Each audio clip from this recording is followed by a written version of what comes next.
I I just love the saying, know thyself. It's so simple and it's so powerful. It's so empowering, to know thyself. Um, in part 5, entitled Windows, I talked about physical triggers, and why I had chosen to represent the body on the art piece, and how, memories can be lodged in our tissue. And, it can be a slight discomfort, it can become an illness, it can be chronic pain. Um, but there's this drumbeat that pulses underneath the current of whatever our present existence is. And but we have mental triggers too, and it's important to figure out, just study our behaviors. And when you're coming out of abuse and surviving abuse, um, you know, there's a reason why you're there. Abuse doesn't happen with just one person. It's a two-way street. There's two people that are interacting in a dynamic together. And, and we have to figure out what we're doing and why we're in that situation. Um, Going back and figuring out, what was the climate of the pregnancy of your mother when you were inside of her womb. I don't know that for myself, other than I know that I was put up for adoption right away. I was taken from my mother, and I was put into foster care for a few months, and I was very neglected. And I know this because my parents had told me that I required medical treatment. I'd been sitting in my diaper for so long that it couldn't be taken care of at home anymore. I had to have go to the doctor and had special care. I had thrush in my mouth. I was a mess, and my mom said I cried bloody murder the first year of my life. And I've learned just from that story right there, a lot about my core beliefs about myself. Not feeling lovable or valuable, or fearing abandonment. And, now that I'm learning about those, I can understand, like, when certain triggers happen, I'm like, okay, this is a very young part of myself that's freaking out right now. And I'm learning how to, like, when something comes up, let's say I'm talking with someone, I can't really talk to you right now. Give me a few days. I need to kind of think about this, and I'll get back to you in a few days. So you respect the connection, but you pull out of there and figure out what's going on inside of you.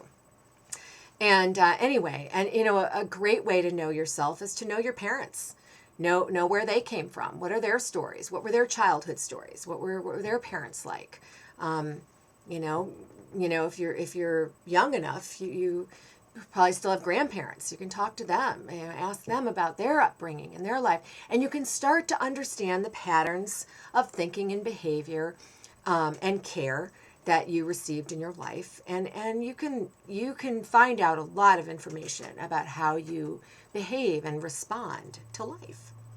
And there's some really cool new therapies out there now. I mean, I am a fan of talking therapy. Someone who has abandonment issues, I like that connection, and it's been really important for me to develop that kind of trust. And I have a therapist that specializes in that kind of therapy, and that's how we work together. And then I have another therapist who practices EMDR and lifespan integration therapies. And he's really involved in neuro work, and it's very, very exciting. And basically, I'm not a therapist, I'm not a doctor, I'm just myself. So I'm just explaining it in layman's terms. But basically, we get ruts in our brain. And they can be core beliefs, and they're just like a rut, and it's like, it's like the cycle of abuse, it just goes on and on. And we just, it's just stuck in our brain, and the neurotransmitters are all like jammed up in this particular pattern or this particular rut. And what they do with EMDR, the old way was like the therapist you would talk about a particular trigger, a particular thing, and then the therapist would move their finger across your eye line, and you would just follow their finger. And somehow that bilateral movement, that bilateral stimulation shifted up these transmitters and started loosening up the ruts and then pulling them apart, and they start rewiring. That's how I understand it. And anyway, and now like they've really advanced, because I used to hate that. It made me kind of dizzy or something. And so then he would start, you'd put your hands out and they would tap your hands like that. So you can do different kinds of things. But now they have like headphones, and there's like, you can hear the bilateral sound in the background or something, but there's this kind of like trance-like music, and it's really relaxing. And I've been working through a lot of my triggers with EMDR. I'm having a lot of success with it, and I'm very excited about it. It's very hopeful, because I feel like real change is happening. And, something I'm learning too, like, there's no end point. It's like we are living in process. The journey is the destination. We're in process. We'll always be in process. We're going to get to one point, one goal, one place along the road at a certain point, and then we move on to another road or another part of the journey changes. We go through the mountains, then we go through the valley, we go through the plains, we go underground, we go through the caves. I mean, this just, and this could be in a lot of ways of thinking this is an eternal journey. It never ends, it's just, we're always manifesting and unmanifesting and, going here and going there. And it's just a big cosmic dance, but bringing it back to, just healing from an abusive relationship, or, history, circumstance, whatever. It's a journey, and there's all sorts of steps along the way, and everybody has their own dance, along the way.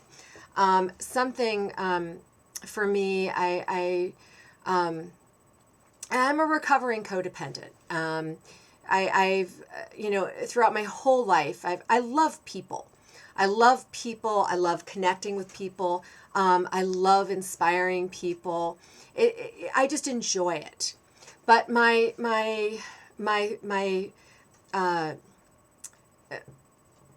trying to think of the right word for it, but it was like kind of my swerve off the road, of authenticity. I'd really care about someone, and I would have read something about what their problem is or whatever, and suddenly I'm trying to take care of their problem. And I would always try to fix other people and try to help them, and I'd be all concerned with their problem. And here my own life had plenty of things that I needed to tend to. And yet I was taking care of everybody around me, trying to fix everybody's problems. And like little Miss Know-It-All, oh, I know all about that. I can help you with your problem. Well, I don't really think people even like that, I don't think people, it's not nice when someone kind of interferes and starts telling you how to fix yourself, That's our own individual personal journeys.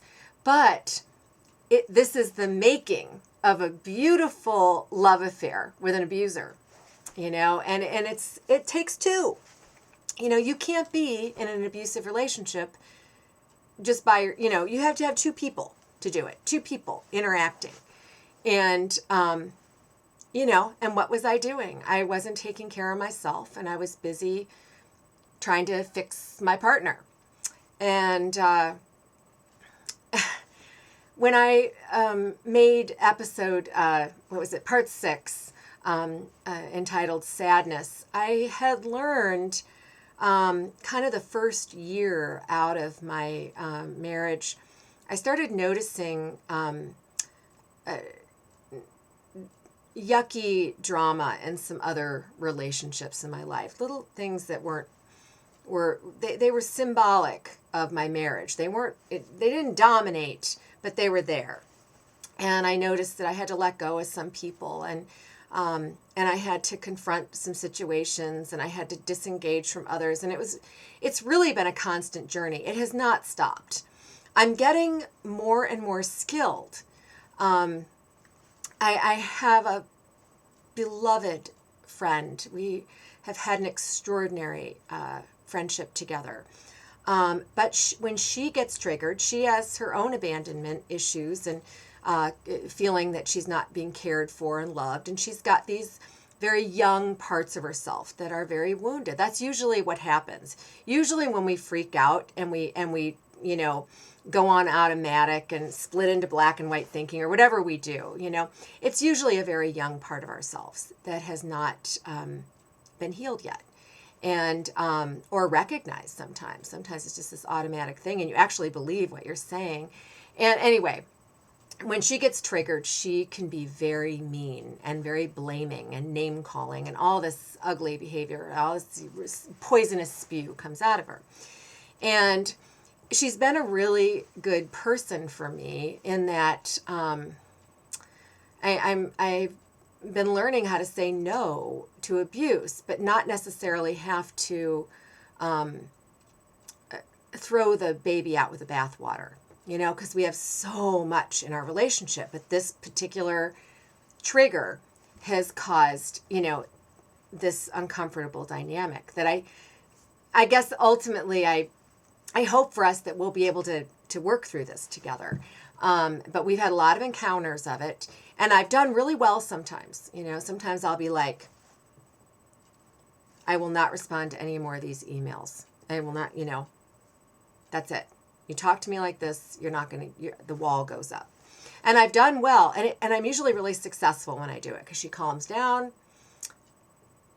She re-enters the relationship and we move on and not everything has to be processed. I mean, that's one thing. I've learned too, it's like sometimes I just process all the time. I'm always wanting to process. And I'm learning like sometimes you just need to let some things go. And just because somebody has an anger problem doesn't mean that they don't deserve to be loved or be a part of your life. But you're going to have a certain kind of boundary around that person. And I've been learning this because I have a few friends that do have anger problems, but it doesn't really come to me. Like they might talk to me about something that they're going through with someone or, I may see a little bit of that and then it's just like, I'm out of there, and then they realize I can't do that to Eliza. She's not going to tolerate it. And I've ended up having some good connections with people. And so anyway, but again, what my faux pas, my weakness is I engage and I start to try to fix the person. Now here's somebody calling me terrible names, blaming me for stuff, and just all this yuckiness is coming out, all this poison. And I'm like, oh, I know, I recognize this because I have an abandonment issue too. And this situation, and suddenly I'm like trying to be little miss, fix it all.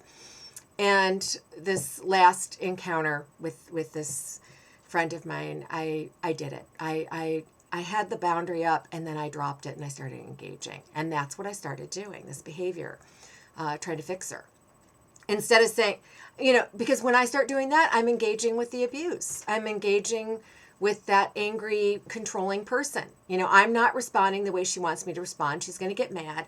And I just need to say, sorry, I'm not going to respond to that. But anyway, I've done it. So I'm still learning. And I'm really excited about this discourse I've had with this friend because I've realized, God, there I did it again. I started to not take care of myself and try to fix the other person. She's got 2 therapists. She's got all sorts of support around her.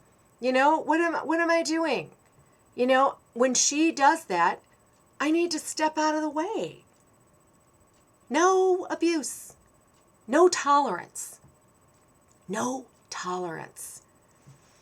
So I'm still learning. I've been working on the art piece. And, I picked out the heart and, I did put the angel card under the belly. And this is going to be, I'm going to work on this little part too. This will be its own little art piece right here. I've got some ideas for it that I'm just kind of coming into right now. But anyway, here we've got the window. And, here's the Ho'oponopono phrases. They're kind of, with in the window encasement, like I had talked about doing. And this whole here, it's the cycle of abuse. And what I think is kind of interesting, I had thought about having it like kind of breaking apart all around, but the cycle of abuse is so predictable. I mean, that is the crazy thing about the cycle of abuse. It is so predictable. I mean, you can pretty much know how someone's going to, behave.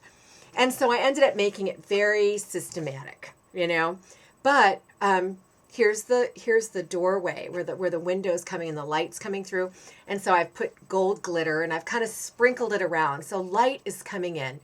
And in here, the mask, the head just breaking through. This is all the thinking's changing. The thinking's changing. Healing is possible and it happens. And the reason I know that is because I'm healing. I'm not there yet, but who knows how my journey is going to unfold. I'm in process. I have moments of being peaceful and joyful and happy and clear. At one point in when I was tangled up in the abuse, I had no clarity. I was just reacting to everything, and I was just so confused, and that's why they call it crazy making. I was completely crazy made. I was just like, and I'm not like that anymore. I have a lot of moments of clarity, and I'm learning as I go along, and I'm learning how to take care of myself. And I'm noticing when I take care of myself, other people, they start taking care of themselves. When I say no, or I draw the line, they have to have a different response. They're like, okay, I can't get to Eliza by acting like this. And there's a shift, or maybe they think about something. I mean, being authentic, being your genuine self, it is inspiring. It does help people. People love inspiring people. People want to be inspired. People want to feel hopeful, because a lot of us are suffering. There's a lot of suffering on this planet, a lot of struggle, a lot of pain. There's all sorts of kinds of, pain in this world, and, we're all going through this. And some of us, really get tangled up in some dark stuff. And, but there is light. There's light at the end of the tunnel. There is an end. There's not an end point, but there can be an end to being the recipient of abuse. That can end. You can say no. You can draw the line, and you can say, I will no longer tolerate this. That is an end point. But then, of course, you've got to go through all this other stuff too. It's just a journey. We're on a big dance, It's serious. It's intense. But we also need to kind of lighten up too and forgive ourselves, because we're going to make mistakes sometimes. We're going to feel like we're doing really well, and then suddenly we're engaging with some maniac again, and then we're like, oh man, there I did it again. Okay, so you recognized it. Every time you recognize that behavior is a step, in the right direction. So, it's healing's possible, and know your core beliefs. Know where those roots are. Know where the roots are to your thinking, your patterns of thinking. Know your thinking. Know what you do. Know your dance.